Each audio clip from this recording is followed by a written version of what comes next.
You ask Tiger to solve. This deals with linear equations with one unknown.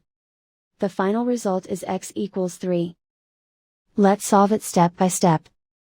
Remove the ones. A variable's value does not change when it is multiplied by 1, so we can eliminate it. Swap sides.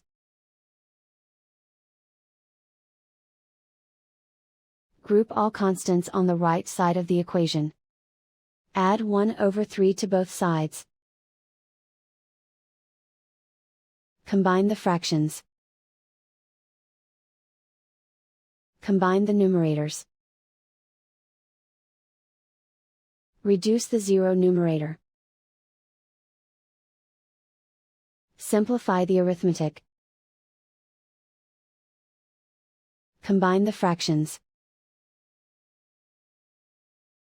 Combine the numerators. Find the greatest common factor of the numerator and denominator. Factor out and cancel the greatest common factor. And so the final result is x equals 3.